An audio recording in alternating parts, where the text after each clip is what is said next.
하나님께서는 아브라함에게 가나안 땅을 주겠다고 약속하셨습니다.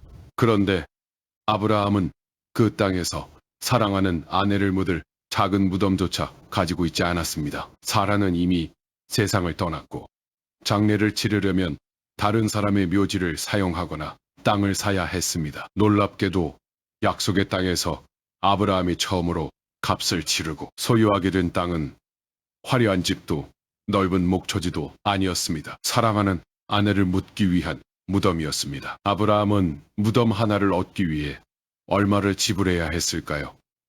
그리고 이 무덤은 훗날 어떤 장소가 되었을까요? 사라는 127세까지 살았습니다. 그녀는 가나안 땅 기럇아르바 곧 헤브론에서 생을 마쳤습니다. 사라는 아브라함과 함께 참으로 먼 길을 걸어온 사람이었습니다. 고향과 친척을 떠나 낯선 가나안으로 왔고 기근을 피해 애굽으로 내려가기도 했습니다. 하나님의 약속을 기다리다 지쳤고 자신의 방법으로 문제를 해결하려다 하갈과 갈등을 겪기도 했습니다. 그러나 90살이 되었을 때 인간의 가능성이 완전히 사라진 것처럼 보이는 순간에 약속의 아들 이삭을 낳았습니다. 불가능하다고 웃었던 사라의 웃음은 기쁨의 웃음으로 바뀌었습니다. 하지만 이제 그 오랜 동행이 끝났습니다. 아브라함은 사라를 위하여 슬퍼하며 울었습니다. 믿음의 사람도 사랑하는 사람을 잃으면 웁니다. 하나님의 약속을 믿는다고 해서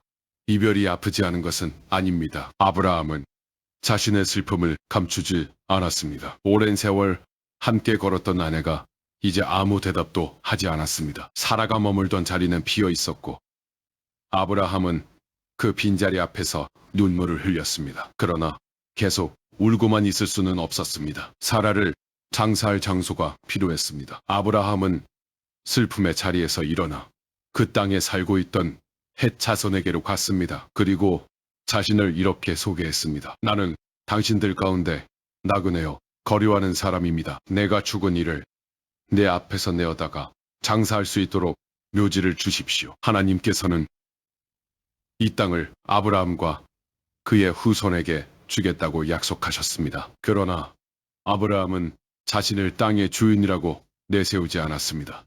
그는 하나님께서 이 땅을 내게 주셨으니 당장 내놓으시오라고 요구하지 않았습니다. 자신이 현재 그들 가운데 머무는 나그네라는 현실을 인정하고 정중하게 부탁했습니다. 헷자손이 대답했습니다. 내 주여, 우리의 말을 들으십시오. 당신은 우리 가운데 하나님이 세우신 존귀한 지도자입니다. 우리 묘지 가운데 가장 좋은 곳을 골라 당신의 죽은 이를 장사하십시오. 아무도 자기 묘지를 아끼며 거절하지 않을 것입니다. 사람들은 아브라함을 보잘것없는 떠돌이로 여기지 않았습니다. 그들은 아브라함을 하나님께서 세우신 존귀한 지도자로 인정하고 있었습니다. 하지만 아브라함은 아무 무덤이나 빌려 쓰려는 것이 아니었습니다. 그는 정당한 값을 지불하고 누구도 소유권을 문제 삼을 수 없는 자신의 묘지를 마련하려 했습니다. 아브라함은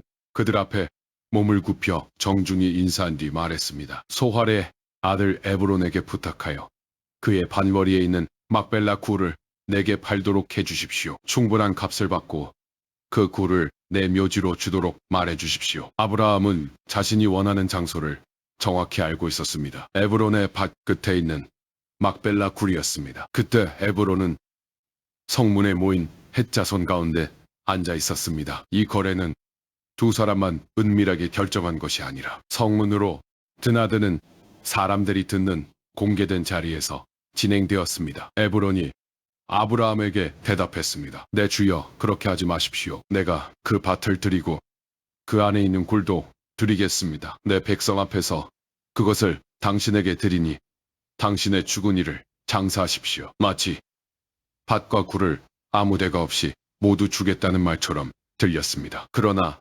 아브라함은 그 제안을 그대로 받지 않았습니다. 그는 다시 사람들 앞에 몸을 굽히고 말했습니다. 내 말을 들어주십시오. 내가 그 밭의 값을 드리겠습니다. 값을 받으십시오. 그러면 내가 그곳에 나의 죽은 이를 장사하겠습니다. 아브라함은 끝까지 값을 지불하겠다고 했습니다. 정식으로 값을 지불하고 많은 사람 앞에서 소유권을 넘겨받아야 그 땅이 분명한 아브라함의 소유가 될 수 있었습니다. 그러자 에브론이 마침내 값을 말했습니다. 그 땅은 은 400세겔의 가치가 있지만 그것이 나와 당신 사이에 무슨 문제가 되겠습니까? 당신의 죽은 이를 장사하십시오. 말은 가볍게 들렸지만 가격은 분명히 제시되었습니다.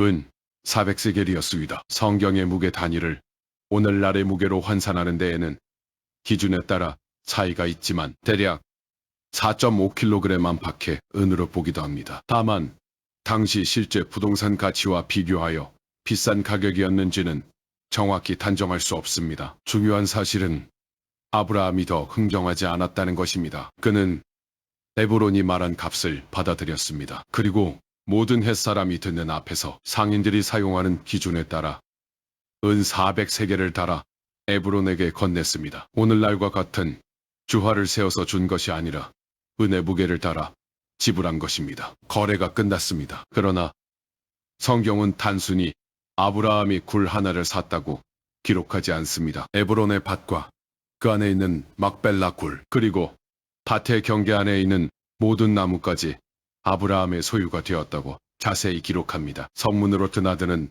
모든 헷자손이 이 거래의 증인이 되었습니다. 굴만 산 것이 아니었습니다. 밭과 나무와 굴을 포함한 땅 전체가 공개적으로 아브라함의 소유가 되었습니다. 그제야 아브라함은 사랑하는 아내 사라를 막벨라 굴에 장사했습니다. 그곳은 마므레 앞, 곧 헤브론에 있는 가나안 땅이었습니다. 아브라함은 마침내 사라를 자신의 땅에 묻을 수 있었습니다. 그런데 이 장면에는 놀라운 역설이 숨어 있습니다. 하나님께서는 이미 가나안 땅 전체를 아브라함의 후손에게 주겠다고 약속하셨습니다. 하지만 아브라함이 현실에서 처음 값을 치르고 소유한 땅은 사라의 무덤이었습니다. 그 땅은 살아있는 사람이 거주할 집터가 아니라 죽은 사람을 묻을 장소였습니다. 그렇다면 하나님의 약속은 실패한 것일까요? 아닙니다. 아브라함은 가나안 땅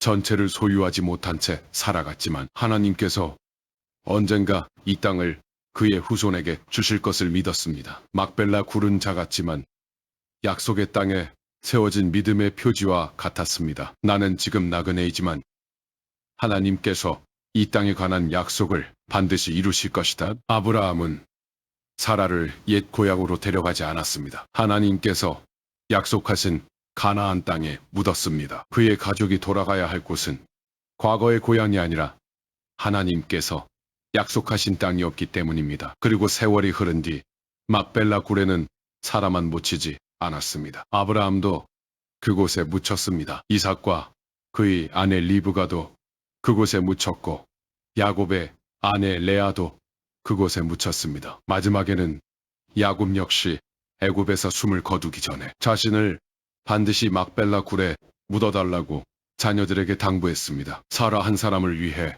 구입한 무덤이 약속의 가문이 세대를 이어 기다리는 장소가 된 것입니다. 창세기 23장에는 바다가 갈라지거나 죽은 사람이 살아나는 기적이 없습니다. 하늘에서 하나님의 음성이 들리는 장면도 없습니다. 한 남자가 아내를 잃고 웁니다. 그리고 무덤을 마련하기 위해 사람들과 대화하고 값을 정하고 은을 달아 지불합니다. 너무 평범해서 지나치기 쉬운 이야기입니다. 하지만 바로 그 평범한 장면 속에서 아브라함의 믿음은 조용히 움직이고 있었습니다. 아브라함은 슬픔 속에서도 해야 할 일을 했습니다. 다른 사람의 호의를 당연하게 여기지 않았고 정당한 값을 지불했으며 모든 사람이 보는 앞에서 분명하게 거래했습니다. 믿음은 기적이 일어나는 순간에만 나타나는 것이 아닙니다. 눈물을 닦고 다시 일어나야 할 때, 정직하게 값을 지불해야 할 때, 하나님의 약속이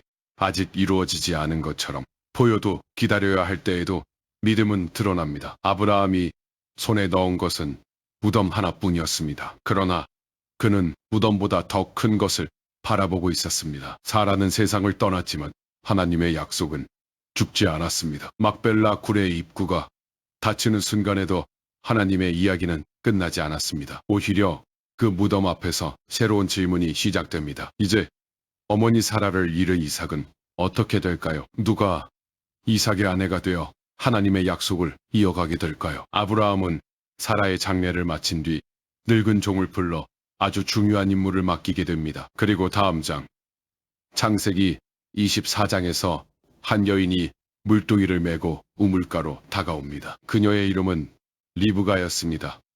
기대해 주세요.